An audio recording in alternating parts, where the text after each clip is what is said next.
Hello, everybody, and welcome back to The Ripper, the Teller, the Gremlin. So we're going to jump straight into it, as we always do with our pieces of news.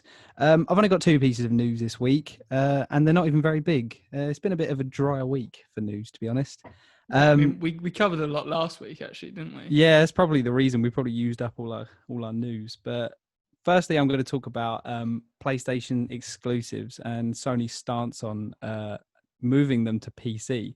So Sony have actually said in a recent statement that they will explore expanding our first-party titles to the the PC platform, in order to promote further growth in our profitability. So, because it's all about the money. Exactly, that's literally what we can gain from it. Is in order to promote our money gain. But I mean, yes, it is Sony kind of just admitting they want more money, but I think it's a great thing overall. And the only people that are going to lose out are the Sony fanboys. That are like, I mean, there was, I don't know whether console you saw warriors yeah, exactly. But I don't know if you saw with Horizon Zero Dawn getting released on PC, there was a lot of PlayStation fanboys that were like, oh, how could you do this, Sony? How would you dare let them have Horizon Zero Dawn? Yeah, I know, which I find really odd because it's so petty. You see all these exclusive titles from Xbox go to PC, and all the consensus I see from Xbox gamers is, oh, cool. More people get to experience Halo. More people get to experience Gears. And then PlayStation are like, no, why have you done this, master? How could you take Horizon Zero Dawn from us? And like, I really don't understand that whole mentality of it. I mean, if we like PC exclusives are PC exclusives usually because they can't be played without, say, a mouse and keyboard.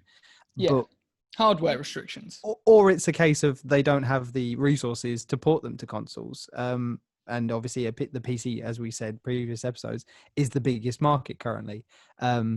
So it makes sense. And I'd be happy to share PC games with everybody if it is, viable. But I really don't understand these people that are like, no, this is our game. You're taking from our community. And it's like, no, just open your community to new people is what it should be. Exactly. But yeah, no, I mean, like I said, I think this is so good overall. I'd be so excited. We'd get potentially Bloodborne and Demon Souls. And I knew you was going to say those ones. I mean, exactly. I've obviously got to bring up my Souls-like.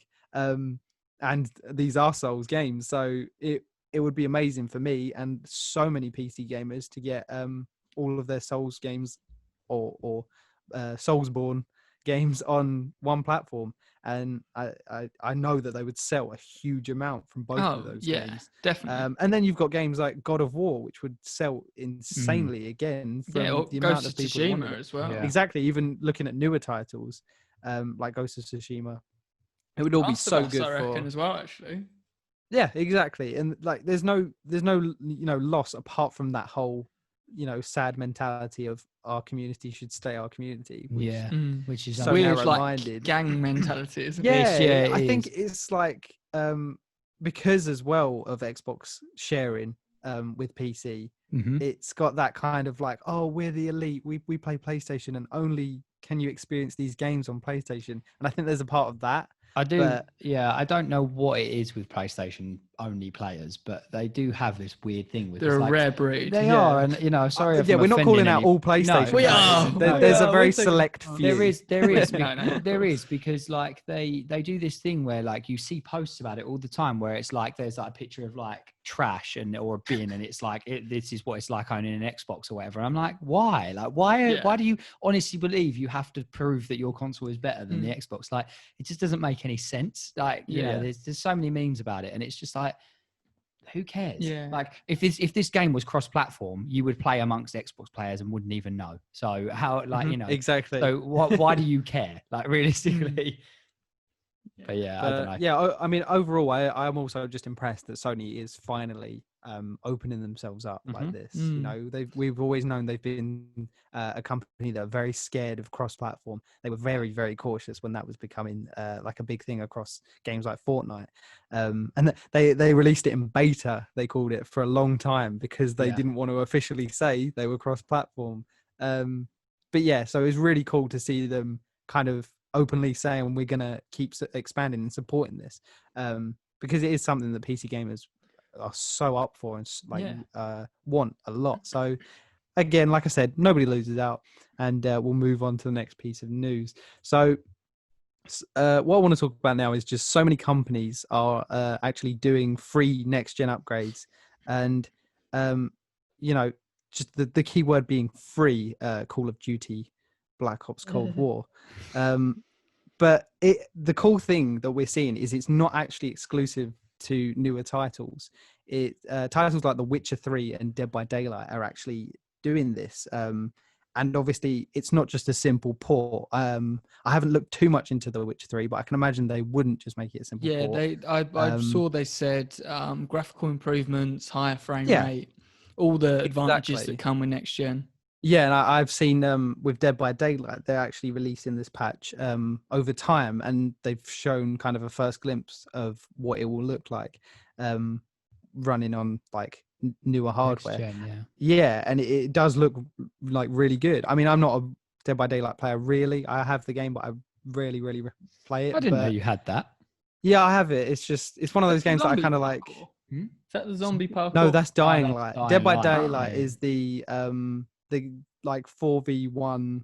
You play as a 4 survivors, like a monster. one monster. Oh, okay, yeah, no, that looks quite fun. They did like the Friday 13th crossover, didn't they? Yeah, they did. Yeah, yeah. It's one of those games that kind of has, it kind of has like a weird little following, which is why this has kind of come to light. Yeah. But yeah, so it's just awesome to see companies doing something like this without trying to get money from it. COD, Black Ops, Cold War. But it's just $60 or $70. Yeah, but you can get exactly, and then get my flowchart out, and then go back to the murder board. It's just nice to see like a real love for their games. Like CD Projekt Red are doing The Witcher, and The Witcher 3 came out 3 years ago now. I mean, like Jesus, four. Actually, I think it's 4, more maybe more. Yeah, maybe 5. But I mean, their history with that game is nothing but. Like, I think the first 4 months were all just free DLCs. Mm-hmm. Like, I remember. I loved it. It was. I mean, I had a bit of time off from school at that point, and I was literally just playing The Witcher, and I was just waiting for like. You just answered your own question. It must have been a good few years ago because you was at school. Yeah, no, that's why I knew. I was in sixth grade, so I think it was 5 or 6 years ago. You didn't have a job. No, I didn't. Which was great. Yeah, I mean it is. Yeah, so much gaming time. No, it is good to see, and I think as many companies as possible should jump on that bandwagon, because it is just great. It's worth it for the goodwill, really. Yeah, it is, I mean, obviously, it is a lot of if they are going to do the whole, higher frame rates, better graphics, it is a commitment. It's not just a simple like switch. Yeah. So I understand that companies may not have the time or the funds to go back to their old games, but it's really cool to see that some of them that can do it. Something like CD Projekt Red, even though they still haven't released Cyberpunk, are working on stuff like this. But I just wanted to also say that a full list of the games that have been confirmed to be free next gen upgrade can be found online. Just Google it. It would be nice if you're looking to upgrade to kind of see what games you'll be able to bring over into your next gen. Yeah. So yeah. One quick note before we move on to the next bit of news. Just going back to Dead by Daylight. I feel like we all need to play this because all three. I have it. You have it. And I have Chris, it on PC. I'm sure could get it. I mean, okay, you got it on PC. It might be cross-platform actually. Yeah. Well, I think maybe we should give it a go at some point. Maybe talk about it. Yeah, no, I think it'd be really fun because I played it on my own and I got so bored so quickly because I was playing. It on my own, so. Yeah, I can imagine. Yeah. But just quickly, one more bit about CD Projekt Red before we move on. They've actually said that Cyberpunk on next gen will be $60 as well. Right. So there's going to be no price increase. Another non-COD. It's just I'm just so salty about COD doing that. Like I might not even get it. I mean, I'm on PC, so I literally have nothing to worry about. But I hate still salty about the way they treat people. Like it's literally, it's Activision, isn't it? I feel bad for the studios because it's Activision who give them a bad name. Yeah. It does. It is like really, but yeah, like I said, go online for the full list. COD won't be on that list, so yeah. I believe Chris has some news to talk about. I do. I'll get us away from this. Bradley will spiral into his anti-Activision. Bradley had no corporate beef this week, did he? He didn't. It's really No, unfortunately, there is no corporate beef. I actually apologise for anyone just the tuning in internet for corporate beef as well. I looked desperately, and I was like, "Oh, it's got to be something." There is a piece that may have happened just before the podcast that you could talk about next week. Yeah, well, we can talk about that next week. Exciting. Corporate beef. Okay. But yeah, so on to mine is this week. I've got a couple of bits I want to talk about. Actually, all movie related. Wow, no gaming news. Yeah, nothing from me. But basically, the first bit I want to talk about was Amazon are looking at making a Silk live action series. Right. So does that mean anything to you? Silk means, well, other than the fabric, nothing means anything. Yeah, no, it's a live reel of just a silk silk, factory. Yeah, it's like ASMR for people who love silk. No, so Silk is actually a Spider-Man character. Okay. And I believe she is a character of Asian descent as well. There's actually very bizarre with Spider-Man. There's a load of female spider characters. Right. There's like Spider-Woman, there's Spider-Gwen, yeah. there's Silk. Like they're just like female spider. Spider-Women, basically. Okay. But basically Amazon want to produce this live action series. And they've actually got Phil Lord and Chris Miller. Okay. So do those names ring any bells to you? They do. They ring a bell, but I'm not sure why. Bradley, No. ring a bell to you? No, not at all. So these two are the co-creators of the Spider-Verse movie. Okay. Yeah. So That's do good. we like Spider-Verse? That was Yeah, brilliant. yeah. Brilliant film. It's probably my favorite Spider-Man Yeah, movie. it is a great movie. Whoa. So Whoa. Ever? Yeah. I'd go that far. Oh my god. No? Would you No, not go that not far? my favorite. I wouldn't go but that it's up far, there. It is but up there for me. Yeah. Yeah, no, I love that film. Yeah, I do love the Spider-Man. And I think it's really exciting. So they're both on board. So they'll bring an energy to it that I really enjoy being associated with the Spider-Man character. Yeah. And they've sort of talked about how they want this to be their version. They want this to spawn a series of live action shows on Amazon. Okay. With all these different lesser known Spider-Man characters. That'd be quite cool. So did you ever watch The Defenders on Netflix? I didn't know. Did you hear about it? Of course you didn't. No. So basically what they did on Netflix, and I watched all of these series, is they did Daredevil, Punisher, Luke Cage, Jessica Jones, and Iron Fist. And then they did The Defenders, where they all came together. Okay. So it was like a mini MCU, sort of thing, right? Yeah, So there were all these TV shows, and they're connected, like the Marvel movies. Yeah.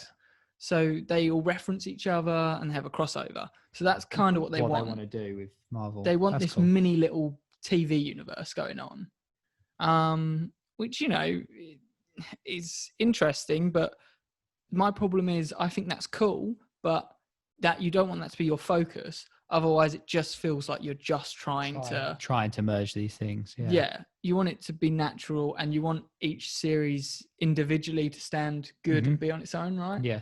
Instead of release these, because Iron Fist, prime example, was the most rushed thing ever, and it was garbage. Right. Garbage. That's a garbage. Garbage.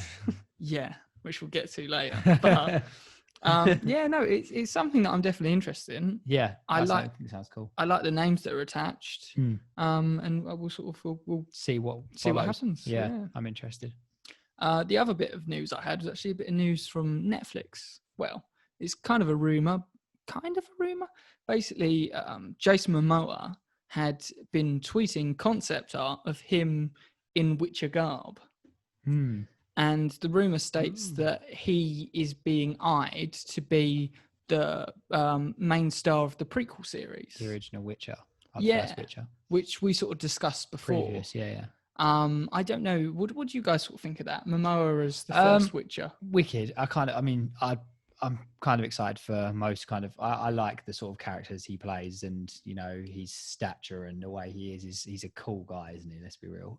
So I think it could be quite cool. Obviously, because we don't really know too much about what this program, how this original Witcher or first Witcher is gonna be. It's hard to know whether or not he's a good fit for it because there's not too much to go off on. I'd say he does tall, muscular, and brooding very well. Yeah, he does both as well. If you've ever seen Khal Drogo on Game of Thrones, he can smash a tall, muscular, brooding character, right? Which, if that's what they're going for, he'd be pretty good. Spot on, yeah. Yeah, I mean, it'd be interesting to see what happens. Part of me, when I got this news, I was originally hoping he was joining Henry Cavill. That would be cool. On the main cast. Yeah, that would be really cool. And then I was hoping he'd be one of the side Witcher characters. Yeah. But so that was a little bit of a shame because they have actually really good chemistry, actually in real life as well. So I thought that would have been cool to get in the show. But I really like Momoa. He's not the most amazing actor in the world, but I've really enjoyed him in everything he's been in. Yeah, same. Yeah. And yeah, I'd be totally on board for him to be the main role. I think it gives him an opportunity to try something different as well, and he might surprise us. Yeah, definitely. But, I like the idea of it. Yeah, I mean, do you guys have any different thoughts on that, or do we? No, I'm in agreement. Like you say, I think it depends on what kind of way they take the show, but there's definitely a lot of premise there for him to be a great cast for that, actually. Yeah, I agree as well. We guess we'll see where he goes. Or if this is literally just a fake rumor. As in, it was just a big old bait. He's like, please hire me. A bit of clickbait. Yeah, we'll see where he goes. I mean, talking of Game of Thrones, the last little bit of news I've got is in Northern Ireland, they've opened a studio tour. So, this is awesome. And sort of, if you're a big Game of Thrones fan, no matter what you think of the later seasons, the set design on Game of Thrones has always been like one of the most amazing set designs in television history. Like the sets are phenomenal. And they've talked about how you can go to Northern Ireland and there's King's Landing, there's Winterfell, there's the Night's Watch, Castle Black, all these locations, and you can walk around them and experience them. And they're so real and so lived in. It just looks amazing. It looks like such a fun experience. So, so is it like sort of obviously I know it's a bit more of like just a set tour, but is it a bit like the sort of Harry Potter studio? I think that's what they're going for. Yeah, that sort of walk around. That seems to be sort of the That's gist. cool. But I mean, that would do really well for itself. There's so many like Game of Thrones fans that I know personally, and then there'd be so many more that are like, just live, breathe. Just especially Game of because it's Northern Ireland as well. Yeah. You can go to exactly. Ireland, it's a nice place to kind of and then do your studio tour. Yeah, it does seem definitely. Maybe we'll take a trip and we'll all go. We'll go on a little road trip. Yeah, maybe. You can hold my hand as we walk around the beheading of Ned Stark. Brilliant. But that's it for my news this week. Yeah, it was just a little update on some things that I found quite interesting. Yeah, I mean, like you say, it's been a bit of a light week. It's a dry season, and not just that, but there's obviously we're probably going to get bombarded over the next sort of coming months, especially with the next gen console release and things like that, and obviously all the games to follow. So I imagine news is probably going to be crazy, but this has just been a bit of we covered a lot last week. So yeah, again, the things I'm talking about today are relatively small pieces of news. We'll start off with James Bond. So No Time to Die, which was obviously delayed due to COVID, was due to come out in April, which is sad. We're still waiting on it. They released a second trailer for the film, which is basically more than the first trailer. It's got this real sort of guns blazing, action-packed sort of vibe, and it kind of takes a little bit it's the selling trailer, yeah, isn't it's it? the sell it trailer. It's yeah, like if Michael think Bay, about it. like if Michael Bay made the trailer, that would be it. Yeah, and I mean, I'm assuming you've seen it, Chris. Bradley, you probably not, but either way, no. What do we think, Chris? I loved it. I think it is, like, don't get me wrong, it's more of the same. It's if you've seen any of his previous James Bond films, you've seen this, right? Yeah. But that being said, there were set pieces and moments where I went, "Oh, that looks really cool. That looks really fun." Yeah. And I'm interested to see how, because this is his last film as Bond. I'm interested to see how they cap his story off, really. Yeah. So for me, like, again, it is more of the same, and I think if you've watched all of Daniel Craig's ones, personally, my favorite was Casino Royale, the first one he did, which I think is a great film. Yeah, and it's actually, that's my favorite. Yeah, it's a brilliant film. But as they've gone on, as much as I still enjoy them, and I'll always enjoy a good Bond film, they have become slightly more and more ridiculous. Like if you look at I think it's the last one, Spectre. Was that the last one? Yeah, I don't even remember Spectre. Well, it's the one where it's at the start, the day of the Dead Festival. That bit was quite cool. Except I didn't like the bit where he's like flipping the helicopter upside down while still fighting that guy. Do you remember? I don't even remember that. Oh, okay. I honestly expect. I really liked Skyfall, and then I think I watched Spectre once. I got really bored, and I just blocked it out. Yeah, they did slightly. They are going on, but like you say, it's the action trailer that draws everyone in, that loves the action and stuff, and loves the Bond, you know, like the cool spy that's just, you know, like this kick-ass guy. And yeah, I think Daniel Craig's been a good James Bond as well. Oh, and I really loved him in Casino Royale especially.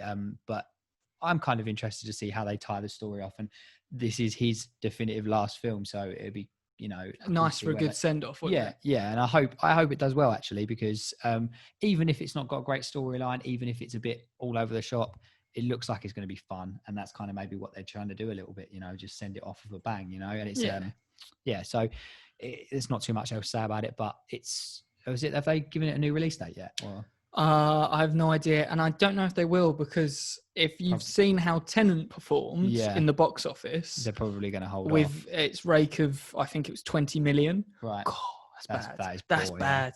So I don't know what they're going to do with movie releases, because if you release now, you're looking at a bomb. Yeah, unless they start doing maybe like the sort of straight to Sky Store kind of thing, purchases of, you know, however much. Yeah, I mean, sell it to Amazon maybe for a couple 100 million. Yeah. Or whatever, or Netflix. Maybe that's your best bet. Maybe, but yeah, we'll see, and obviously we'll stay tuned for more news on James Bond. What they decide to do with it. Yeah. The second piece of news, which I am super excited about, and I can't wait to talk about this. There has been rumours of a potential Ubisoft remake of Prince of Persia. Hype. That is hype. Yeah, that's major hype. Now, all three of us are Prince of Persia fans. Yep. If I'm correct, I know Bradley is, and I know you are as well. So yeah, we're all big fans. So the listing appeared online, and it indicated that there could be a Ubisoft remake. It's not a remaster; it is a remake, which is brilliant. Brilliant. Very key difference. Yeah. Not just slapping on some new textures. Yeah, I know, and I can't wait to see if this is true. There's a rumor going around at the moment that the Ubisoft Forward, which is in a couple of days, it's the end of this week, I believe, they're going to unveil. There's actually talks as well. Chris has put here that there's talks that there might be unveiling of Splinter Cell as well. Which can you imagine the hype? If we got both of those, Prince of Persia and a Prince of Persia. Well, we'd be happy boys on this. We would be. Next week would be an interesting podcast. But we'll be sad boys if there's nothing announced. No, but yeah, I'm super pumped for that. If they are going to remake Prince of Persia, I've been kind of thinking for years that they should have. And there was actually did anyone see the leaked clip gameplay that never got made? It was made by a different studio, but of a Prince of Persia. Oh, the fan made one. Yeah. That was cool. Yeah. But imagine the potential of it now. Like if they really Did you ever play their old reboot? The Forgotten Sands. Forgotten Sands. Yes, I've played that, Bradley. Is that That's the movie adaptation, wasn't it? Yeah, they tried to go back to the beginning and do it all again. And I actually quite liked that game. I don't I vividly remember it. It wasn't that good, but I quite liked just playing through it. And I mean, yeah, like that game showed, like, to me, like, I enjoyed that. So imagine what they could do now exactly, with next gen as well. So this will be 2 gen. That game came out on the 360, and I enjoyed it. And I played it not that long ago again. And like that's 2 generational skips that they could impress me with. Yeah. So if they do unveil anything, I'll be happy. We're all going to be watching the Ubisoft Forward, and we're all just going to be sitting there praying that there's a Ubisoft announcement for the. We're just going to be really mad now. Yeah, if it's not, we're going to we're not going to get any again. Next week on the podcast, we're all just going to moan about it. Just Dance 2021. Tetris, new Breakpoint expansion. They promised they'll fix the bugs this time. Yeah, but yeah, these are. I mean. Yeah, Prince of Persia. This is potential here for a great unveiling right towards the end of the year as well, to get us all hyped up about it. Maybe a trailer, maybe, you know, any kind of announcement would be incredible.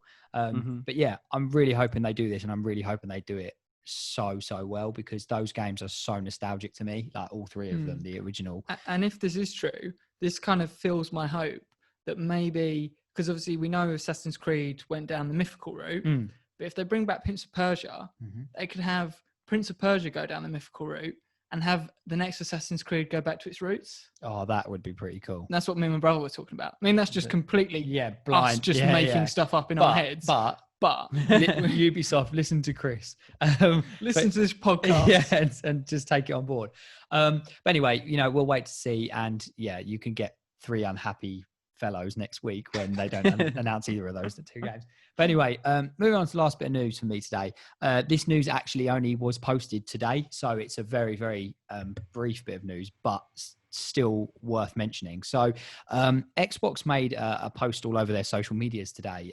They put it on Twitter, Instagram, all things like that, stating that it was time for an announcement, basically. And they dropped a thing under the name of the Xbox Series S. So obviously the Xbox Series X is the new one coming out, and this is called the Xbox Series S. Basically, they've done a reveal trailer as well later in the day today, and I watched that as well.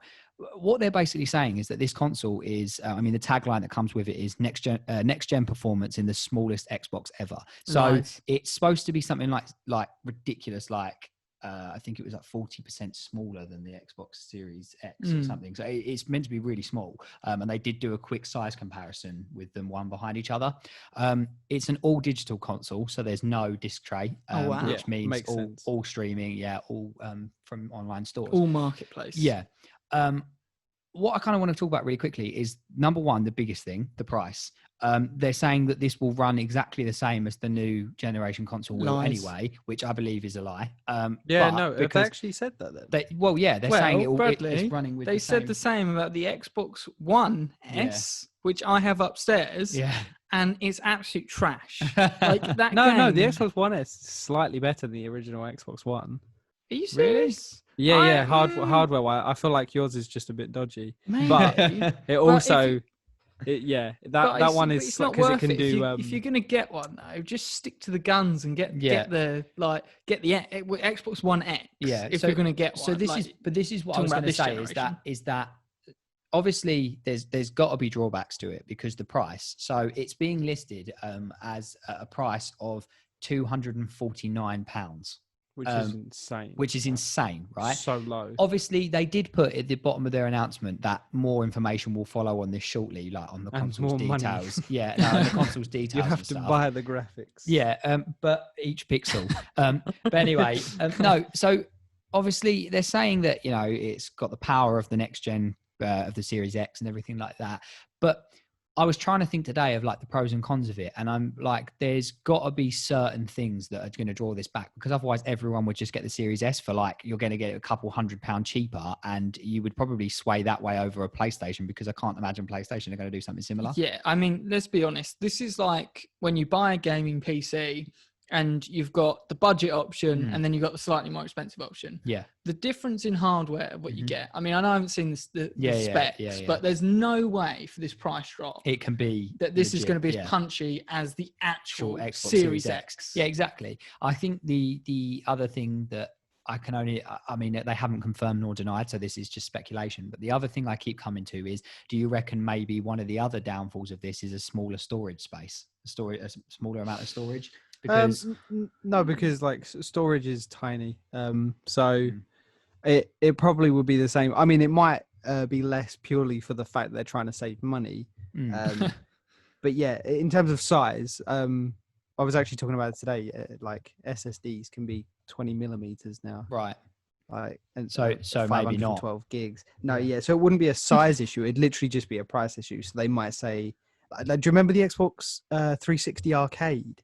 Yeah, no. I vaguely, yeah. So they had the arcade, maybe Elite and the Premium, I think it was. And basically the arcade had like a tiny hard drive, because you used to be able to remove the hard drives off the side of the 360. Right. And it had a tiny one, and it had like a really small one. And that was kind of the idea. So it might be a similar thing here, because storage is expensive. But yeah, so in terms of size, it wouldn't be an issue, but I think it would be taken from each component slightly. Yeah.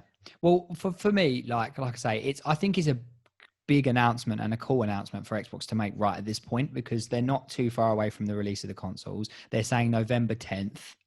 It was this. There's still no price on the actual no Series X. Series X. No, there isn't. No, not at the moment. No. But yeah, so £240 for this, and they're saying it's going to be out on the 10th of November.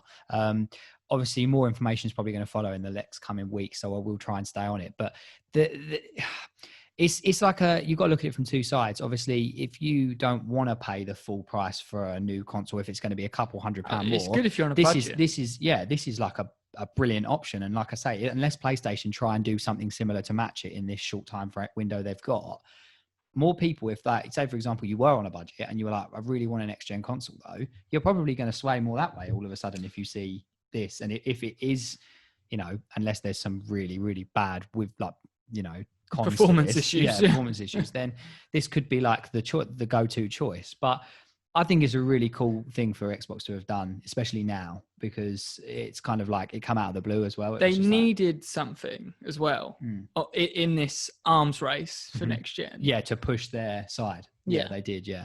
Yeah, and this is a huge boon for them. It is, yeah, and this is what I mean is they've dropped it out of nowhere, and they actually, I don't know if this was direct or indirect, but I think they tried to kind of mug Sony off as well, because when they posted it on their Twitter page, and what was really funny is that just before they posted it, they posted I can't really explain what it is to you, but trust me, it's funny. It's like a meme of like a little puppet thing, and it's like he's looking straight and then looking to the side, like, oh my god, that's awkward, like that awkward face people pull.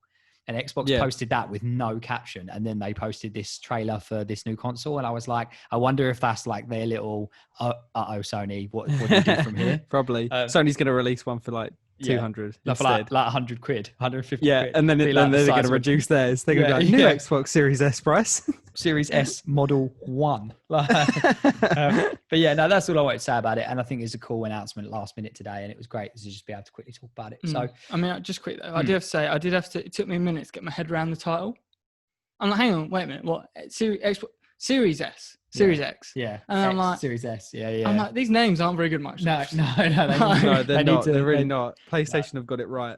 Yeah. PS5. PS4 Pro. There's a video of like a guy, it's like the guy at Sony who names next gen consoles, and he's looking at the PS4 logo and he goes, and he deletes the 4 and just replaces it with a 5, and he's like, brilliant. It's brilliant. Chris is really laughing. He's got a drink in his mouth as well. It's a brilliant video. It's literally, he looks at the screen, he's like, and it just deletes the number 4 and replaces it with a 5. Well, actually, it's like an S, isn't it? It's like PS5 /S. But yeah, anyway, moving on, we're going to our review section today, and I'm going to kick things off. There's a little pun in that. So I'm going to do the TV series on Netflix, Cobra Kai. So this is a follow-on from the original Karate Kid, and it's set 34 years later. And it is brilliant. You need to, if you like Karate Kid, or even if you don't really, you could still watch this program, because maybe watch Karate Kid first though. Yeah, but it would benefit you more. But to be fair, the episodes are kind of flooded with on and off flashbacks of the original film. So you kind of, if you need to know the context, you will. But what I find amazing about this is that I love the Karate Kid, like a lot of people do, but I'm not a super fan by any means. Colt, on the other hand, is like Karate Kid obsessed. Your girlfriend. Yeah, Colt, she loves Karate Kid, the original. And this program is basically, so it's 34 years later. It takes the two rivals from the original film. You've got Johnny Lawrence and Danny... DeVito. Danny LaRusso. No, not DeVito. Danny LaRusso. Yeah. And it's basically set in, so they've gone on with their lives. Johnny Lawrence, obviously the loser in the championship, he has become a layabout. He's not doing anything with his life. He drinks beer all day, every day. He's not really got anything going for him. Danny LaRusso become a successful car dealership owner.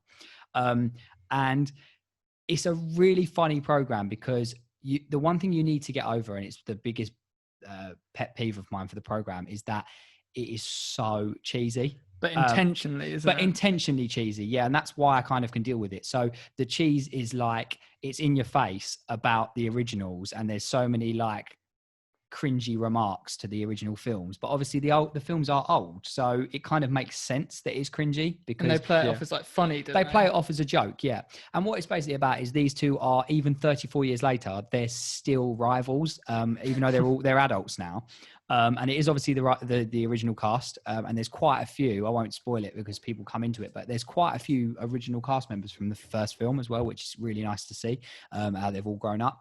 But you get past the cheese, you will love the program because it's got karate action in it, some cool like fight scenes, and whilst again they are quite cringy, they are enjoyable, and it's got a really like modern take on, you know, karate in today's society, and you know how people think it's pathetic and, you know, things like that. But it's wicked. It used to be the thing, man. But and it's wicked though. Like there's like some really, even some of the dialogue's cringy, but intentionally. So Johnny Lawrence is supposed to be so out of society because he's like a bit of a bum, where he doesn't have a laptop, he's never owned an iPhone, things like that. And then when he starts to try and catch up with, you know, how social media promotes businesses nowadays, because he opens up his own dojo, he doesn't know what a hashtag is or anything like that, and he doesn't know, like, he calls it a hash brown. He says like, I'll chuck a hash brown on the end of that. I can taste the cheese. You can, yeah. But it's great because it's so in your face, and like there's just a lot of reference. But it also, the program holds a lot of emotion. Like there is some real like nice you know, tribute to obviously Mr. Miyagi died in the actor died in 2005. And there's a lot of tribute to him, and there's some like actually pretty emotionally gripping stuff in there, like scenes in there, which is good because it doesn't just go, this is just a complete and utter shambles of a joke, like about a great original film, you know. It sounds like it knows what it is, but it has fun with that. Exactly, and it plays on that. And I've watched, there's 2 seasons and a 3rd season coming. I am just over halfway. I'm 3/4 of the way through the 2nd season, so I've got a couple episodes left. But the other thing is it's an easy watch because they're only 25-minute episodes. So you can pretty much blitz it, like, you know. Even Bradley might be able to watch Colt watched it in 2 days. Hey, I'm catching up on the list. So yeah, we need this list for the social media. Yeah, we do. Yeah, but anyway, all I'll say is that I think if you're ever sitting there and you're not really sure what to watch, just give it a go because you can easily just have a good laugh, and there's some real good humor in there, some kind of adult humor as well, but while still keeping it kind of child friendly. Yeah. But yeah, it's a brilliant program, and it's really nice as well to see the cast from the original movie being something so many years later, and you kind of, the program makes you question whether or not Danny LaRusso was really the good guy, like in nowadays, because he's like kind of ruined Johnny's life with making him lose that tournament. And it's kind of like, you kind of feel sorry for Johnny now. You're kind of a bit like, I kind of want Johnny to come back, you know, and kind of be the guy, you know. And I like that. I'm, like I say, I'm nearly finished and I still don't have a side. Like I'm still like caught in the middle of them both. Well, when you said you were going to review it, I watched the trailer. Yeah. And I had no prior knowledge on this. You said you were going to review it. I was like, oh, I'll watch the trailer. Yeah. And I just loved how the whole trailer was like, you watch the Karate Kid, and the Karate Kid is the good guy, and Johnny Lawrence is the evil, is the bully guy. Yeah. And then the whole trailer like flips it on its head and goes, actually, this guy who you were pegged to believe is the bad guy is actually was quite actually a nice guy. a karate prodigy who had his entire life ruined by some amateur who just decided to take up karate. Yeah. And I'm like, I absolutely love that. And that is exactly it though. Like he's still, for other reasons as well, which is cool because it's not like a petty, like still 34 years later, he's still got a vengeance, but they have now modern day reasons for hating each other still. And yeah, it's just real fun. And it's an easy going watch, and I'm really enjoying it. So I think, you know, definitely check it out if either of you guys need something to watch. Bradley, I'm sure you don't, but whatever. Yeah, I'll give it a go. We're good for now. But yeah, no, that's all really I was going to say about that. I'm really enjoying it. Obviously, anyone who's going to watch it, just bear with the cheesiness because you are in for a ride of pure cheese, like a wheel of cheese. But yeah, anyway, that's all from me on that. And Bradley, you are next with the reviews? Yes. So I'm going to be reviewing Remnant from the Ashes.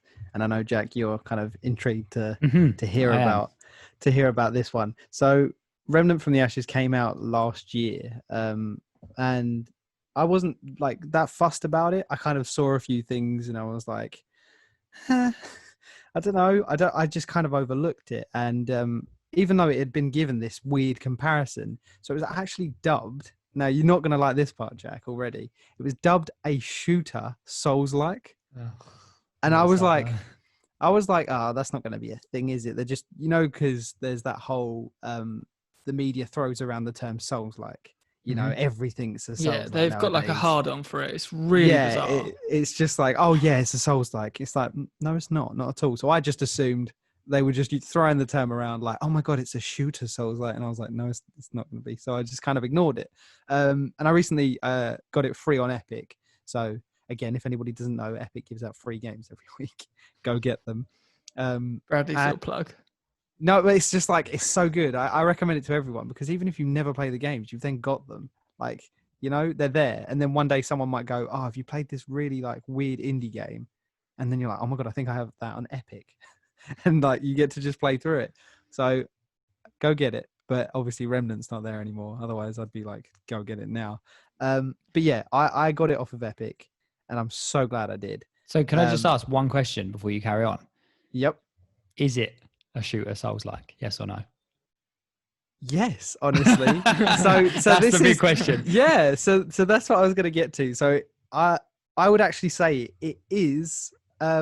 So like, it takes so much from that kind of idea. So it has stamina and health management, and obviously it's a very difficult game, that I would kind of peg it into the Souls-like, purely for the way it plays. It does play, in terms of the way you play it, very Souls-like. There's like areas that you'll progress through, and you'll pick up like different things that will help you become more powerful, and then you'll take on bosses, and these bosses like require a lot of like dodging and positioning, and it's that kind of mentality. Like, I do think Souls-like, exactly, I do think Souls-like is a very loose term, but I do feel like it kind of fits into that kind of genre, because it's more of a mentality of how you play. But yeah, the gameplay is a mixture of shooting and dodging, like I said, and you do actually have a melee, so you could potentially run a melee build if that's what you're into. If you're into pain, right? Yeah, well, I mean, honestly, the melee isn't great in the game. I know some people will probably be like, listening to this, like playing it and being like, melee's the best, but like, it's the only way to play. There are literally some bosses that you would not be able to kill. and that's kind of one of the, I didn't play with a melee build at all, and I was glad I didn't, but that's one of the things that would have really bugged me, is that there's at least one boss that I can instantly think of that I don't think it would be possible for you to kill it with a melee build. So you have to use your guns. And obviously it is quite late game. So imagine getting late game, having like all your, melee kind of as your focus, and then seeing this boss like floating, and you're like, great, I'm just gonna walk away. So yeah, that would be I've like, ruined my life. Exactly. But it is meant to be a shooter, so like, although you can do a melee build through like 90% of the game, it is still a shooter, and you probably should be still having some sort of upgrades into your like shooting mechanics. Yeah. But yeah, the actual gunplay is so nice. I use a hunting rifle that is basically like a Winchester. So it's like a repeater, that's really cool. and it feels so good. It's so like satisfying, because some of them have like, so you get like crits and like the damage numbers and stuff, like a bit like a shooter looter. So you kind of see what you're doing, what kind of stats you're pumping out. Okay. Yeah, but like Borderlands, enemies, where there's like health coming off of it. A bit. Yeah, exactly. Perfect example is Borderlands, where the kind of numbers are falling out of the enemies, and I'm pretty sure you can turn that off. But like, I like to keep that on because I like to see what kind of damage each gun is doing. Nice that the options there though. Yeah, exactly. And like I said, I use this hunting rifle, and I left it for quite a time, but I went back to it just because it's so satisfying. Like, there's a lot of guns, depending on what you like. I love that kind of like really quick school rifle. Yeah, like I love that. I've always been like, thought that was really cool, but obviously there's some really like, you're a cowboy, shotguns. Bradley. Yeah, and that, like, there's guns for like different people, and it's really cool the way you have to like go out and find these things. So which actually brings me on to my next point, which is this game feels like it was meant to be played in co-op, which is weird when most Souls like have awful co-op in reality. they're really awkward to kind of get into each other's games and do things like that. This is so seamless. You actually just join the game and you're in it, and then you can just stay in it forever and just play through like for as long as you want. And then when you leave, you just join straight back in, and you'll have all your progression. Your campaign technically won't be progressing because you're progressing in someone else's campaign. But honestly, that's fine to me because you just play the whole thing through. But you keep your like individual progression. Yeah, so you can make multiple characters, and there's like a basic character editor. It's not like anything too fancy, but I mean, you don't see like much of your character. It is third person, but like most of the gear kind of covers your face and things anyway. So you kind of just like pick whether you want to be a girl or a boy, and then maybe a little bit of a hairstyle. So like you can pick. There is stuff, but you barely see it. So it's kind of. So what you're saying is it's not like Fallout 4, where I spend an hour and a half. Yeah, nothing like that. Just to put a helmet over it. Yeah, nothing like that. But yeah, so it does feel like a very heavily co-op based game, and it really plays to that as its strength.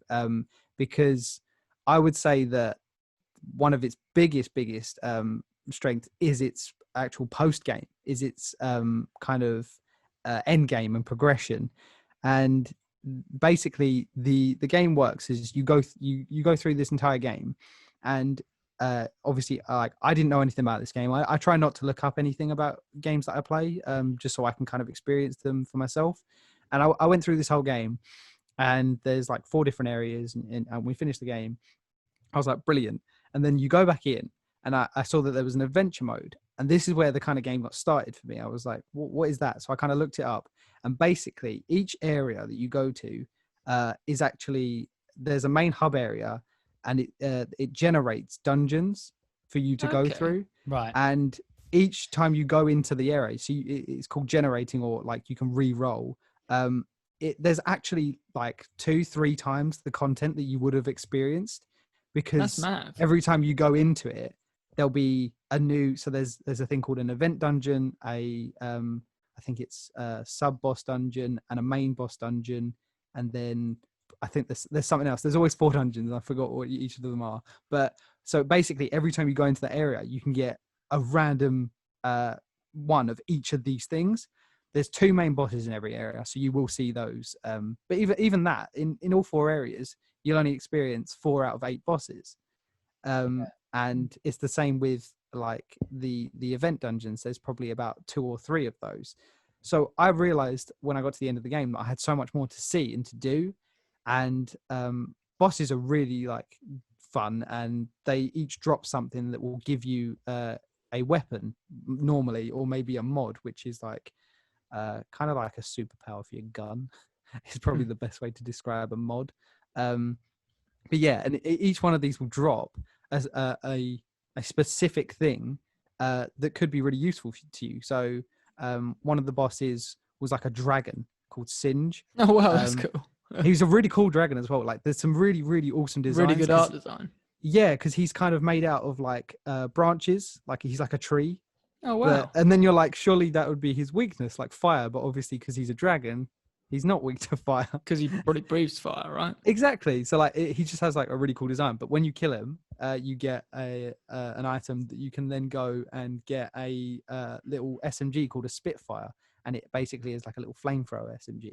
So you get like unique things from every boss in the game, and obviously, so it's rewarding to do them. Exactly. So it's this idea of going back after you finished it, realizing there's so much more you can do, and going through and trying to find these bosses. And obviously, it can be quite a pain because you're like trying to get that RNG right, where you generate the one you need.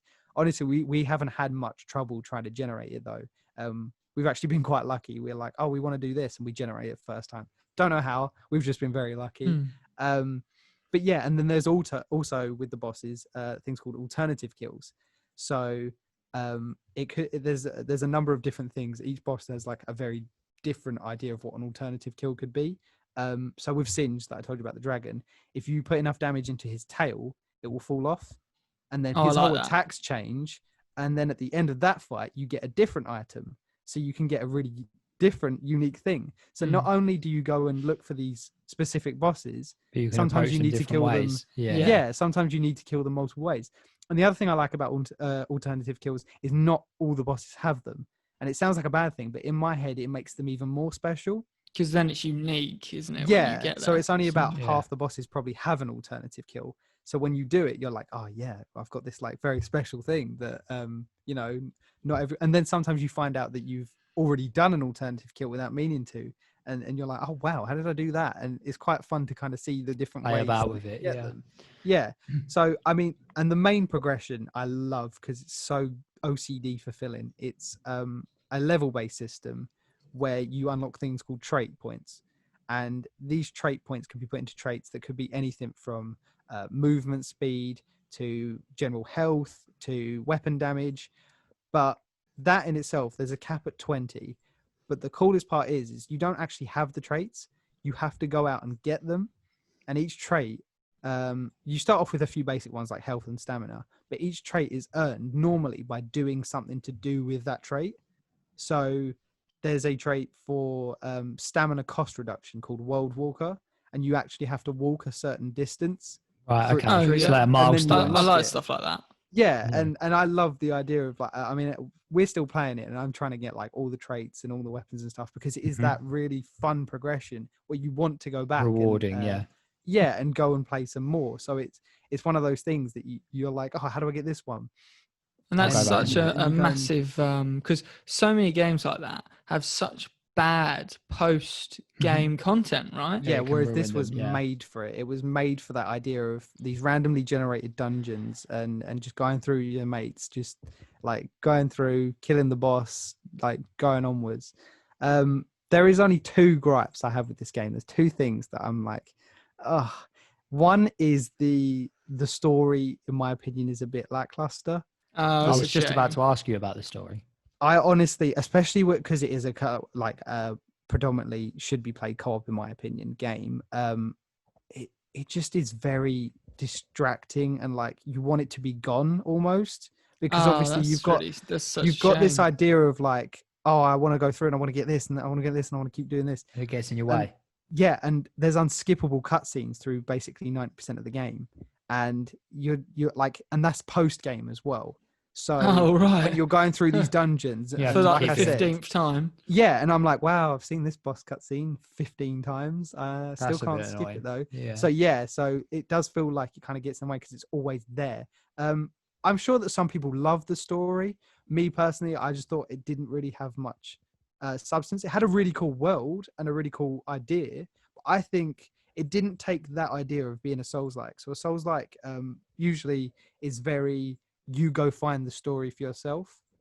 This was very cutscene heavy, pushing you, conversation, pushing you down, to, like, spam through if you don't want to listen. Whereas like if something like Dark Souls is very much you can skip every cutscene. If you don't want to listen to some dialogue, you can just like skip through it. This was a lot less skipping and it was a lot more of it. Like there was a lot more cutscenes, there was a lot more dialogue. But yeah, so I mean, like I said, some people would probably love the story.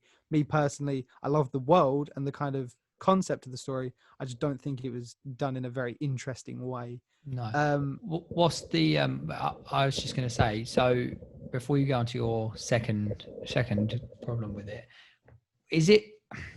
So for someone like me, someone who doesn't, because obviously I said to you I was interested in this game and you know wanted to find out about it. So for someone like me who doesn't play those sort of games, is it going to be just too frustrating for someone like me to pick up?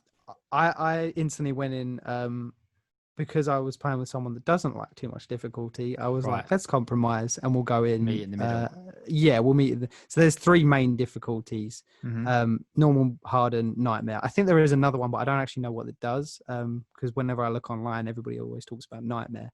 So I played on hard from the beginning, and honestly, it wasn't like too bad. There are some times, but the thing is with the whole loot and progression, because it's the same idea of you pick a weapon that you like and you get it to like, I mean, the max is like plus 20. So it is a Souls-like game can always be played to your difficulty in terms of if you need to upgrade, you can just go farm like items or you can go farm levels. So you could put loads into your traits, you know, upgrade your health first. So there is ways around it.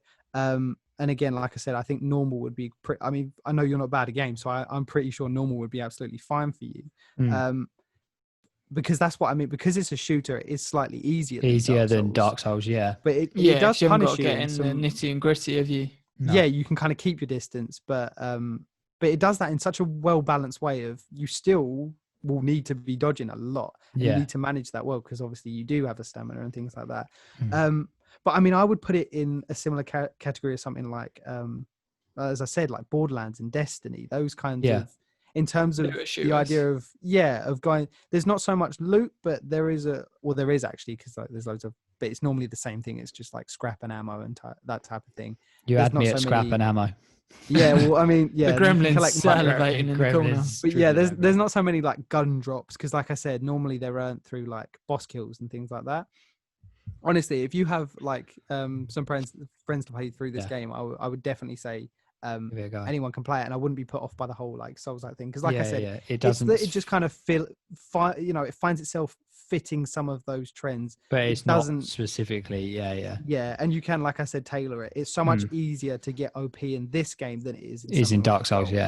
Because, No, so that's what I was going to say. It's just, but like, so it's basically taking away some of those ideas without giving you too much of the hardcore, like, fan loyal, one after another games. But I mean, I know this game has been really well received, and they've got 2 DLCs out, which I haven't got yet, but I'm actually considering getting because I'm loving it so much. But yeah, that's always a good sign.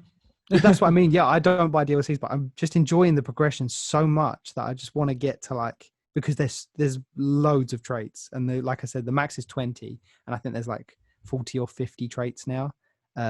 So maxing them takes a long time. But the good part is the progression is really quick as well. Yeah. It's not a proper grind. It hits a cap at 1,500 XP. So, and it doesn't start off too far away from that. So it eases you in, and then it never increases. So you're at a constant drip of trait points. So you never feel like I'm not getting trait points. You'll always be getting trait points. They're just a constant flow. So it doesn't feel like a nasty grind. Yeah, it doesn't. But trait points don't actually do that much. So they've balanced it in that way. They make you think you're getting loads, but in reality, for example, your like stamina cost reduction will go up like 1% less. So it's, you don't, when you think about the number, it's not much, but when you see those constant trait points coming in, you're like, yes, trait point, nice. And then you max the stat and you're like, sweet. And then you start to feel it. But yeah, so my only other slight problem with the game is that some of the hitboxes are very wonky. They're just not great. For the most part, like everything's fine. But I've had a few occasions where like enemies would completely attack me like through a wall. And I just get clapped, and you're like, great, especially when you're playing on a harder difficulty. And you'll go down. So, I mean, like, in the game, because like I said, it is a very heavy like co-op thing. You have a heal, which is a heart, and you can heal yourself with the heart, or you can use the heart to res someone else, and you only have a certain amount you can carry, and you can upgrade how many you can carry through an in-game item. But there is also that. So, like, there's a cool idea of you've got to your last heart and your friend goes down and you've just been hit, and you're like, do I heal myself and try and power through the fight on my own, or do I go and get them and leave myself like really low? But there is builds. So Alexa, who I play with, actually has like a healer build. So every time she heals herself, it heals me. So there's that. Okay, that's cool. But they also balance that because she has to take a 15% damage penalty on all damage. So there is a kind of pros and cons. This really cool, amazing like piece of gear that can let you heal. But there's a drawback. There's got to be some reduction. Yeah. So I get like 50% of all her healing, but she deals less damage. So yeah, there's like, if you like games where you can kind of build your own character, there's a lot of options there as well. You can kind of go for like, and then eventually you'll get to the point where you can just kind of switch between different things, and you can play really tanky. You can do a melee build if you wanted a melee build. But yeah, it's just a really fun game. Yeah, I mean, does. I've been It playing does. it after work, and it's one of those things where you just come in and you just like sit down, you just go through some just a bit of dungeons. mindless fun. It sounds like it's definitely more orientated around co-op play than that's it how sound I've like it would treated be it. so much fun. I think on your own. by yourself, Yeah. if you go into it and you're experiencing the story and you're playing it by yourself, I could imagine it probably not feeling like a bit of a feeling a bit bland. Yeah. But it's that feeling of getting like really good as well, and then being also with your having friend and having being a like, friend who's wow, got look how different good build we are. Yeah, and like a different build and as a to team. you. Yeah. So like you go into bosses and you can kind of like we have like set strats. Yeah, like, that's what I mean. That's what's quite cool about it. Which is really fun. I'm like, are you like the military dictator to your girlfriend? Pretty much. You will heal me. You will that do is this. literally me. I'm like, heal me. Like just like pocket me and I will like do this. But because like a lot of the bosses will spawn like they're called ads, Bradley wears the additionals. pants. So I get really angry about it as well. Like, heal me. What you doing, I do get Alexa? angry Heal when me. like because Not I going like well. yeah. Feel I'm bad like, for your girlfriend, man. Is it I only do. 2-player co-op, or can you do more? No, I think it's 3 is the most. Oh, but okay. That's cool. again, 3-player is like it'd be really fun. But like I said, it's really cool kind of getting into a boss, and like we've got bosses that we've like really struggled with when we were like lower levels. And now we go into it and we can do it in like less than a minute. Because of and we have these call outs and we're like done because we know.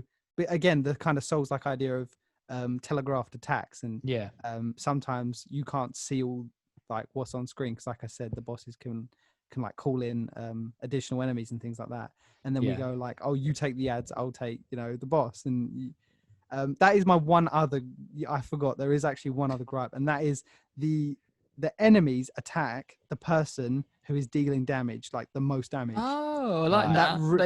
It is the worst idea. Okay. Because he's the one doing all the Bradley's damage. the damage dealer. Yeah, I deal so much damage, but she has a support build, but she has no way of of going, look at me, I'm a support, and she carries a shotgun, so it'd be great for her, whereas I carry like I said, the hunting rifle. So that is like one thing that has really bugged me, is that I have to do all the dodging, all the damage. Saying is she should have the hunting rifle and you should have the shotgun. No, hunting rifle's the best, up close, whatever. But yeah, no, the point is like it ends up with like a build like we've got with only 2 people. It ends up with me being the person that kind of does a lot of the stuff and her just healing me. So that is like a big problem. Though if she doesn't mind though, she loves it. I could imagine though if there was 3 of you and you had a healer and then 2 damage dealers, it would be that would work really well. Yeah. Because you'd be able to balance it out between you. Definitely, but yeah, I mean, again, you could just have like So it's one of those things that is like a slight thing I think they should work on. It's not oh, you need healing, do you? I just think it should be a thing where it's not a guarantee that they will always go for the person. It should be a bit more balanced than that. Yeah, it should be like, okay, I'll go for him 60% of the time, but it's literally every boss I know I am fighting like 1v1, like with her helping with the additional enemies. But it is a really fun game, and that's why I'd recommend it. Anybody that kind of wants a co-op game that would be fun, because we're always looking for kind of co-op games. To just mess around in and not really like have something too like heavy, too much, too stressy. So it's nice to just kind of jump. I mean, this can be. I know. I'm sure you're all in for the stress though, Bradley. Yeah. Oh yeah, no, I am. Yeah, after a stressful day at work, I like to come home and stress out on games. Yeah. But she doesn't. She hates the stress. So But fair. I'd definitely recommend playing it. Maybe all 3 of us could play it. Yeah, maybe. Yeah. I mean, it sounds like something I'd like to. Is it got controller support? Do you know, or is it mouse and keyboard? Yeah, I mean it's on console, so I'm 90% sure it'd be. I think it might be on the Game Pass. Or might actually, I know it is controller support, because at the beginning, because obviously the whole Souls like idea, I was trying to find out if it was better with a controller. It's not in any way, because obviously it is so aim heavy. Unless you play the melee build, but yeah, I mean it'll be fine with the controller as well, because it'll be balanced because you'll get aim assist. But on PC, I would definitely recommend mouse and keyboard over a controller. But yeah, so Interesting. Cool, man. It's something I'd like to give a go. I think something I'd like to play with you guys. Yeah, I think we should all maybe. It sounds like something that I'd be. You can come and see my like really high level character. We can just heal you, and you can just take all the damage. Definitely. Yeah, that's cool. So I believe Chris has something to talk about. That I've never spoken about before. Never mentioned this franchise. No, it's never come up. Listeners, bear in mind, this is not the same thing he's been talking about. It's not Halo. It's different again. This is my trilogy or Trinity, if you like. You can have either of those of Dragon Ball reviews. So, as you know, I first reviewed Dragon Ball Z because it was something I watched in my childhood that I didn't remember, that I went back to and revisited. Then I ended up playing Dragon Ball Z Kakarot, which was the video game, which is the same story, but a video game adaptation. And now I have finished Dragon Ball Super. And Dragon Ball Super is the sequel series to Dragon Ball Z. And this is like 20 years after Dragon Ball Z. Because this was 2016, I believe. Okay, and, so 20 years in real life. Yeah, 20 years. What about in the show? So it's interesting, actually, because in the show, it pretty much picks up 6 months after the end of Dragon Ball Z. Oh, okay. So it's an interesting one because a lot of people hate this show. There's a lot of mixed consensus. Some people are like, whoa, I love it. It's kind of like more of the same. And then there's a lot of people who are like, this has blemished the memory of Dragon Ball Z and forever will be a stain on our boot. But I kind of fall in the middle where I'm like, I kind of understand what you're saying, but there was lots of moments in the show that I personally really enjoyed. Mm-hmm. Okay. Straight out of the gate, it's not as good as Dragon Ball Z. Like, it's just not. And I think a lot of it is because it's more kiddie. Okay.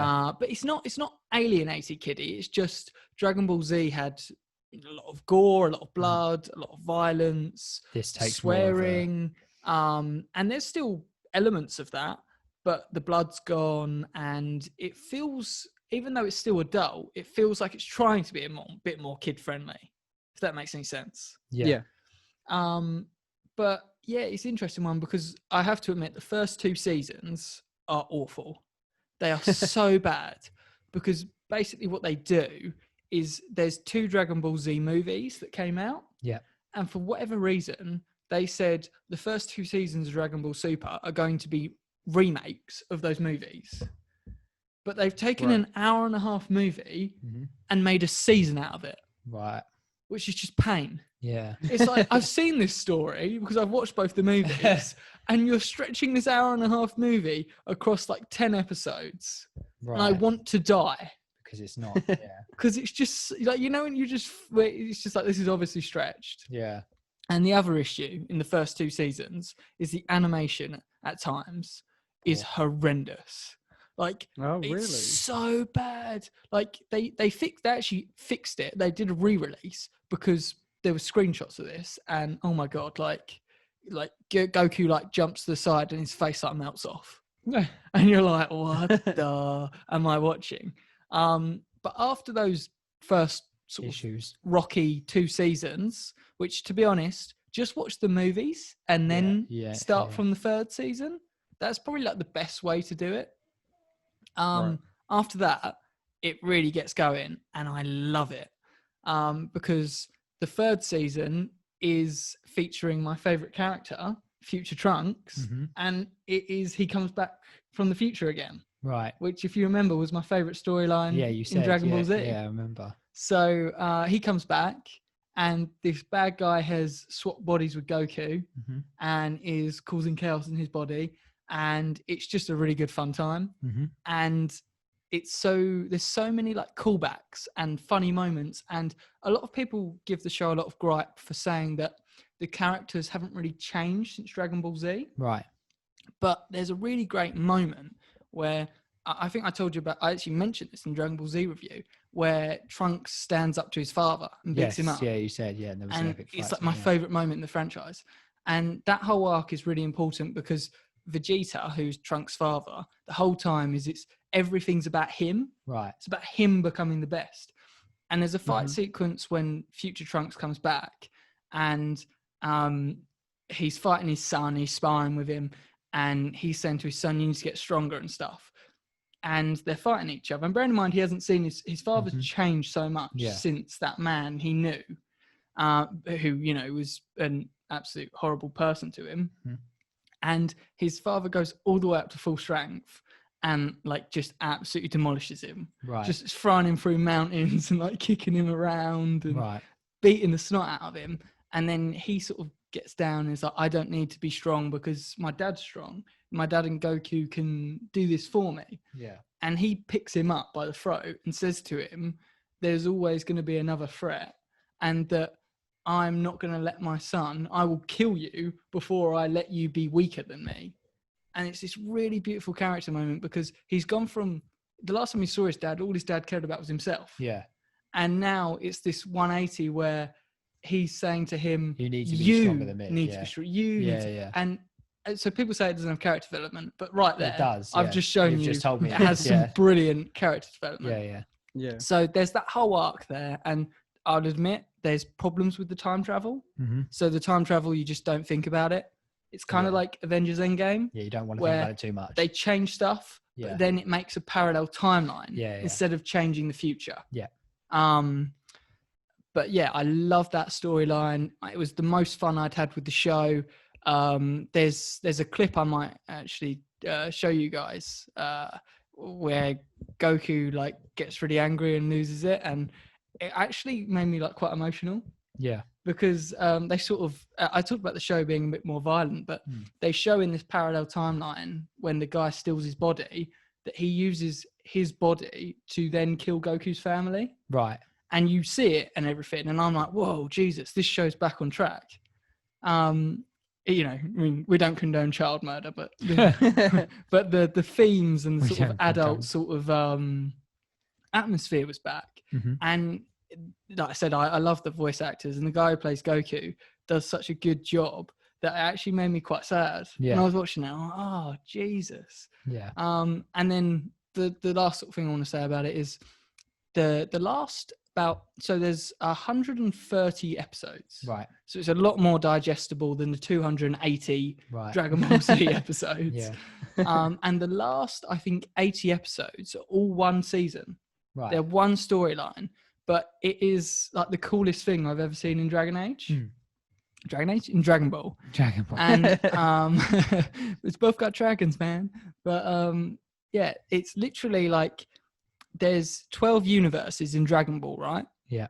And it's literally a tournament between all 12 universes, and they all have to choose, I think it's 10 champions. And then if a universe loses, they get wiped out of existence. What the hell? Oh, and it's this crazy, ridiculously high stakes fight. And every episode I'm watching it and like, it's just feel the intensity. You know when something's fan service, but in a good way. Yeah. And it has callbacks to characters, and they get stronger, and even like characters who like the series is like forgotten, like left in the dust, like characters that have no importance, and people complained that they never had any importance. Like it gives like Master Roshi, who's done nothing since like the original series. He defeated like 5 guys in the tournament, and it's so satisfying and gratifying if you like these characters. Yeah. But I would just say, I know people are mixed on it, but if you're a Dragon Ball fan, you'll probably enjoy skip the first 2 seasons, just watch the movies, and then watch the rest. Yeah. Watch the Goku Black Arc and watch the Tournament of Power. And both of those, I was never bored throughout those, and I loved them. But yeah, that's all I've got to say on it. No. I loved it. If you're a fan, check it out. But maybe skip those first two seasons. But yeah, I mean, I'd like to say I don't know enough about it to comment, but what you was just explaining about those last seasons and everything, and that we should watch Broly at some point. I think it sounds cool. Broly. But yeah, yeah, so like Chris said, if you're a fan, then you'll probably enjoy it. Or if you're not a fan, maybe still give it a go. It might be a great place to get into the franchise. Exactly that. Bradley, any comments? No, I mean, that's a lot. I will not. A lot to take in. No, I was going to say there's a lot of episodes if I was going to get into the franchise. Yeah, I mean, if you skip the first 2 seasons, it works out at like, I think 80 episodes or something. That's still a lot for Brad. And they're like 30 minutes a piece. So they're not like hours. Not bad. Oh, okay. Maybe one day it will go to the list, and then maybe one day it'll get. I'll send you a list of what ones to skip. So, we actually have a new segment today, don't we? So it's in the vein. I mean, every week we try to do either a golden oldie or a series retrospective. Yeah. And it's a look back at the past. Mm-hmm. But what we wanted to do this week was we're still looking back at the past, but we're expanding our look back series with something we call Absolute Garbage. Right. So this is a look back at something that is considered by critics and general audience to be absolute garbage. Like this is something that's not redeemed by anyone. Yeah. And then we either play it or we watch it and we talk about it. So I think Bradley would probably like to tell us what we're talking about this week. Yeah. This wasn't actually my idea. This was. Although if you listen to the previous pods, you'll probably think it sounds like. Yeah, that's why I wanted to say it sounds like it was my idea, and I'm fully on board. But but he did not create the idea. Yeah, I did not come up with this because the first thing we want to talk about on Absolute Garbage is M. Night Shyamalan's Avatar: The Last Airbender. Live action movie adaptation of the series 2010, right? Which, can I just say, by 2010. the way, they I'm not sure if I can't even remember now looking at it on Netflix, but they actually at one point removed the word Avatar because they didn't want to cause confusion with James Cameron's Avatar, so it's actually just called The Last Airbender. Oh, is it actually? What, on Netflix? It's not even. Yeah, it's not even called. No, Avatar. That might be its actual name then. Yeah, it is The Last Airbender. Yeah. Apparently, I looked this up yesterday. That must have been retroactive though, because wasn't Avatar 2012? I have no idea. Yeah, so they must have done this retroactive. Yeah, and it was just called The Last Airbender because just another reason. Yeah, I know, because they said they didn't want people to muddle it up with James Cameron's Avatar. Like you could How get them would confused. you do that? Like blue things in the forest. Wait, this isn't space. Wait, hang on a second. But anyway, so Bradley, kick us off. What do you want to say? Well, so, just before we start, we're all in agreement. This is an horrendous. Awful yeah, movie. That's what I was going to start with. We hate this film. This is awful. This is garbage. So and this is coming from people who are and aren't fans of the So I think me and Bradley are big Avatar series fans. And I'm not at all. And Jack isn't, but he should be. It doesn't matter when you watch this film whether you love Avatar: The Last Airbender series or you hate it, or couldn't stand it. Yeah. You will never ever enjoy this film. So, there would be too many things to talk about, but I mean, it just we can hit some summary points. That's what I mean. It just doesn't do anything right. The acting. That's what I was going to start with. But I don't think it's entirely their fault. But yes, the acting. I think it's the script. The script. You've got like prequel level of bad dialogue. Yeah, exactly. Like Star Wars. I think do you know what? The dialogue is atrocious in parts. I was literally like covering. So I watched it just yesterday because obviously you guys were telling me I needed to watch it and everything. And there was parts where I literally had my hand. I was like face palming, and I was just like, how can they even say these lines? Some of the things they say is so cringy. Because I don't think all the actors are bad. No, they're not. No, I think Aang is awful. Aang is unredeemably bland.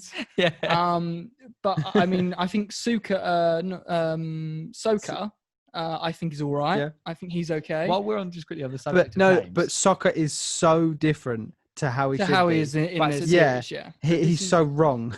I think he's an alright actor though. I thought he is, okay. But I cannot believe how wrong different M. Night Shyamalan got Sokka's character. So it's nothing like the original. No, he's more like a big protector, isn't he? Another thing we just need to say quickly while we're on the subject, you just said about Aang's performance was pretty atrocious, right? But also, I noticed that the way that they pronounce each other's names changes throughout the film. They keep getting it wrong. And I was like, calling him Ong. That's him. The princess calls Sokka Ahsoka at one point. Ahsoka. No. Yeah, it's just. And you think they would have corrected there's a thing called I believe it's an Agni Kai, and there's this random kid actor that comes in and says Agni Ki. Yeah, it's just, but it's like it's like he didn't watch the series. Like the amount of times that they say the name Aang. Yeah, exactly. I mean, I can understand with some more specific things like Agni Ki, but literally the main character. And she's standing there, and no one's going, "No, darling, don't say ong. It sounds awful." Ong. I just can't. There's so many like. And we were only talking about the acting. Yeah, it is. It literally is. It's just like there's so many cringy parts that you just look away. Like, I saw there's a bit in the film, and to be honest, I was so like half-heartedly like trying to get through this, right? But there was a bit in the film where it's like a real close-up of Aang, like real close-up, and they're talking to him, and he says about how he has something he needs to tell them. But there's like a really like meant to be dramatic pause between when he says it, and he just looks so awkward and cringy. And then when he starts saying, "I've got something to tell you," it's almost like he hasn't even read the script yet and he doesn't know what he's going to have to tell him. Like, it was just atrocious. So in its defense though, I'll just quickly say the only two actors I actually really liked was, I thought there's one actor I like. I thought Zuko was weird because at times I was like, okay, you're quite a good actor. And then he'd give a speech and I'd be like, what was that? What is going on? This is really awkward. That was not Zuko. But no, but at times I was like, oh, I kind of, no. He's a good actor. But then I was like, he's a decent actor, but again, he's just been given the wrong character, as in the wrong version. I'm going to be interested. Yeah, it was. I'm going to be interested to see which one you like, because I really like the casting of his uncle. Oh, you are joking. No. That is the worst. No, I was going to bring that up as the worst. I completely disagree. He's so heartless and horrible. He lies to He was Aang. the only character I felt connected to throughout this entire movie. You mean Iroh? More, Bradley. Yeah, Uncle Iroh. I know he's meant to be fat. I know he's meant to be big. But he's so caring for everyone. And he lies to Aang. Yeah, but he still feels caring. There's moments, especially for Zuko. So cold. And also, I think the reason is because I really love that actor. Oh, they called him Iroh as well, didn't they? They got it wrong. And I was like, oh, great, another name they've butchered. But I really love that actor because I don't know if you know who he is. He is good, but that was wrong. Because do you have any idea who he is? No, so he's an Iranian American actor who plays Jensen in Iron Man. Right. Jensen? Yeah, the guy who helps him escape the cave, builds the first suit. Yeah. And maybe it's because I like him so much from that it bled over into this for me.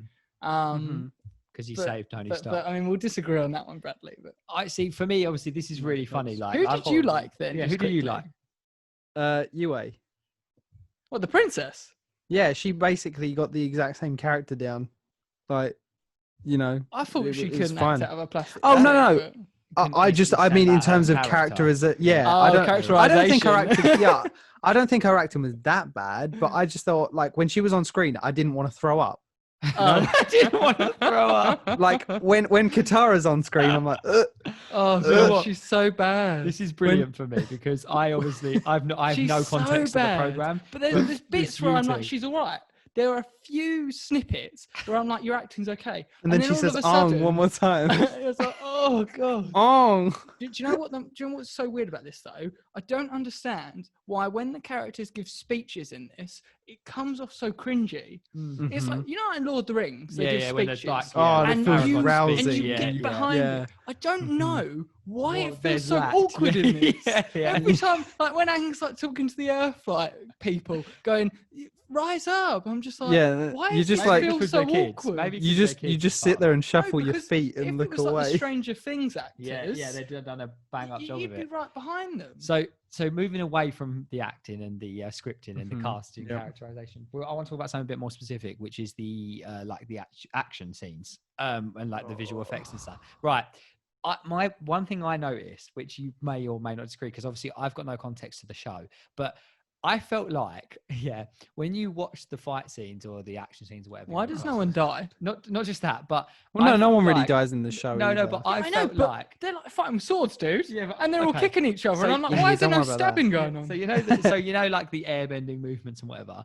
I felt like it was a lot of movement for a little reaction. It's literally what I wanted to bring up in the show. It's not like that in the show. No, in the show he does these quick movements and it's instant. In this, it's like delayed, 10 minutes of build up to get like a breeze, like, and you're like a little bit of synchronized dancing. And also, for some reason, they took out the ability for firebenders to bend fire from nothing.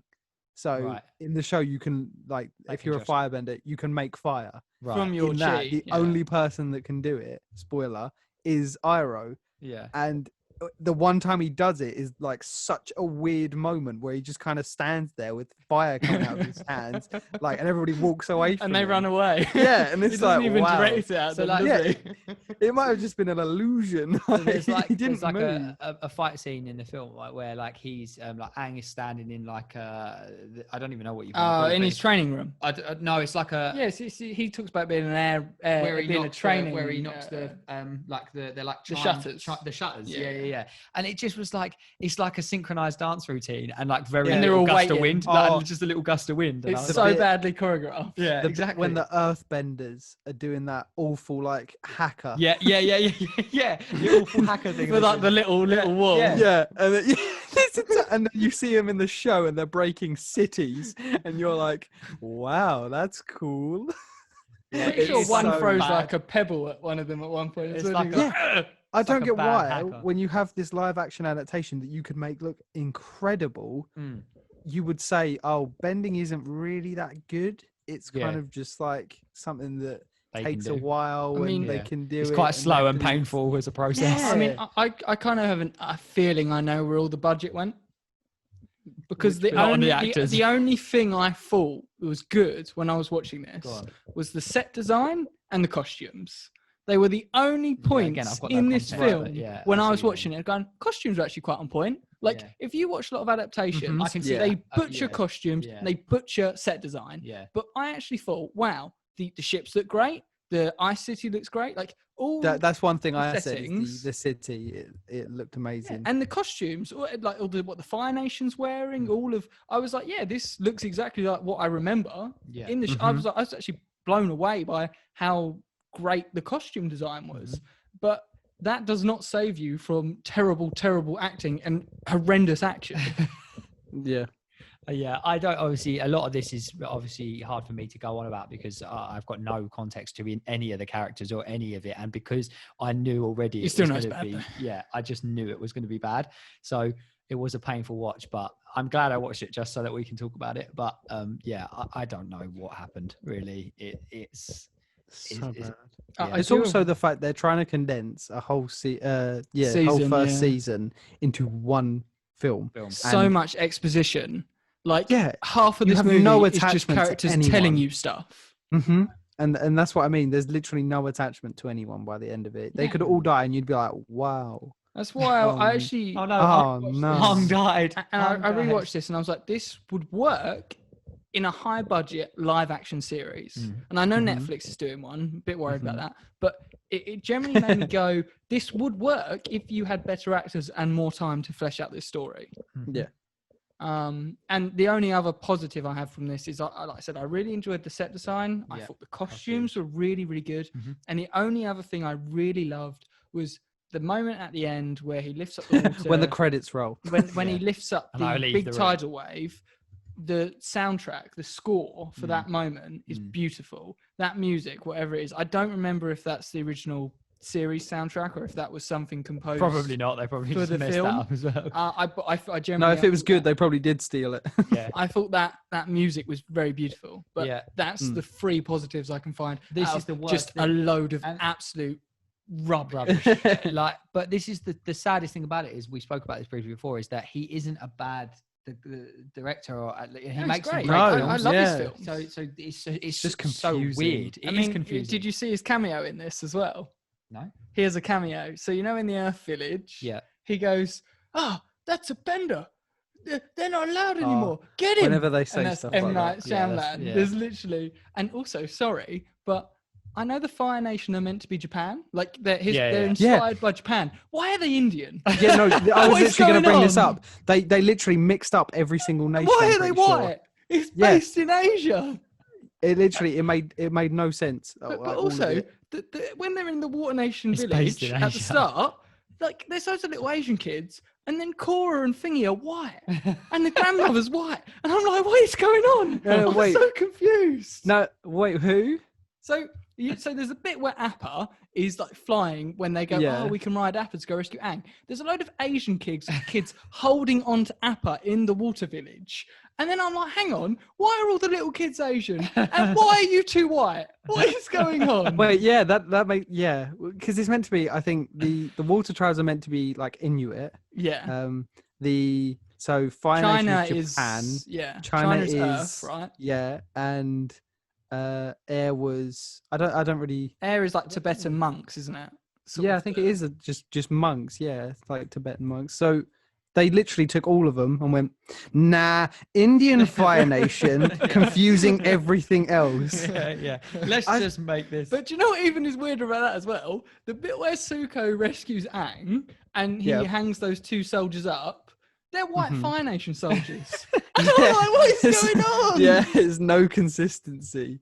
It's so weird. I'm so confused. I mean, I think we could talk for a long time about all the things that are wrong with this film.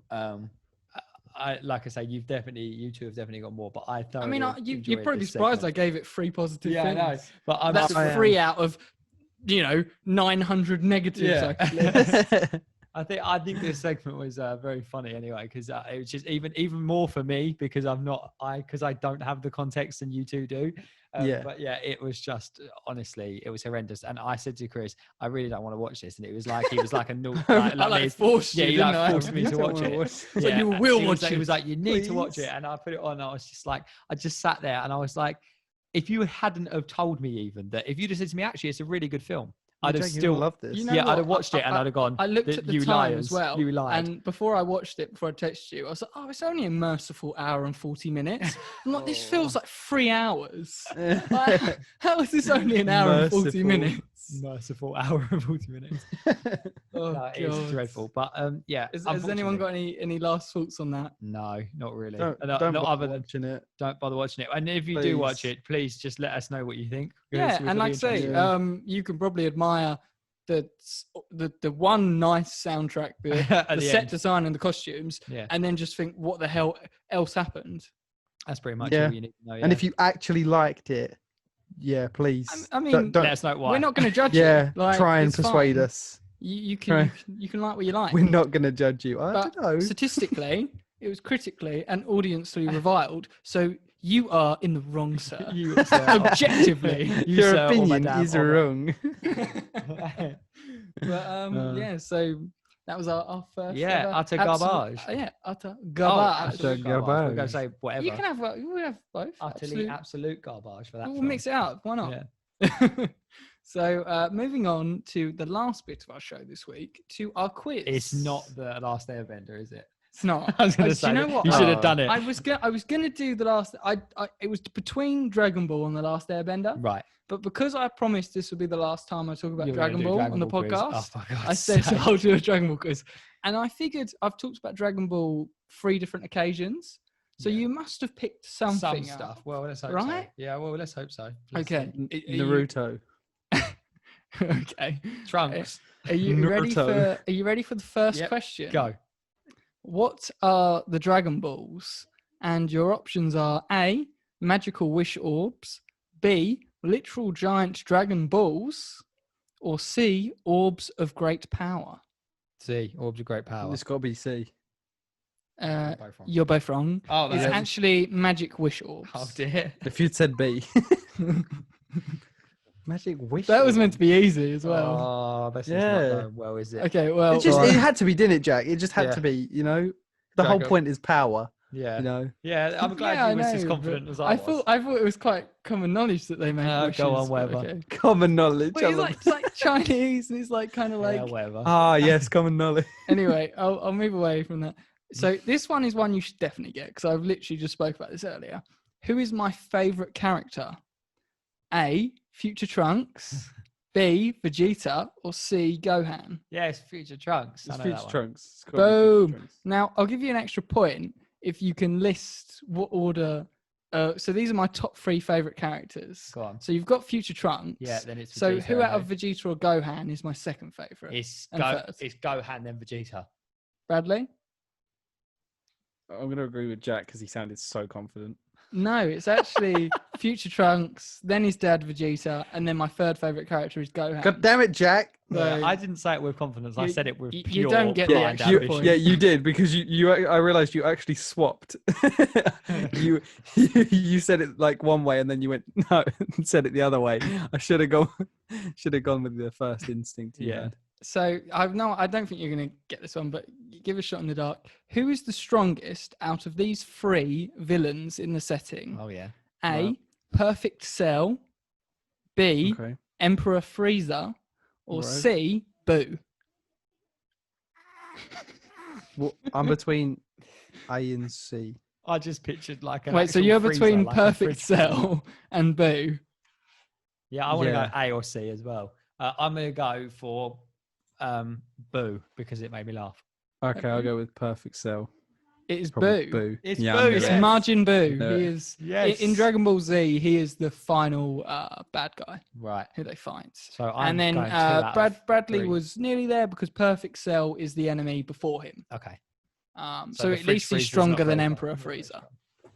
Right. Well, at least in Z, Yeah. but we won't get into Super. So this one's quite fun. Who is stronger on a cosmic scale? So your options are A, Lord Beerus, the god of destruction. Mm-hmm. B, Zenny. Mm-hmm. C, C, Yeah? the Supreme Kai. I have to go with Zenny because I love the name Zenny because I'm of going with- Overwatch. I'm going with Beerus just because I know who he is. Lord Beerus, the god of That's what destruction. I'm going for. Well, you actually know who Beerus is? Yeah. The big cat guy? Yeah. Wow. And it, do you know, you're going to think the reason I know it's really weird is, but KSI loves him and he got a chain made of Beerus out of pure diamonds with all I the like stupid money. Beerus. Yeah, Beerus is really, he's a cool yeah, it's a character. cool chain made. But actually, Bradley is right. Yes, always is go with Zenny.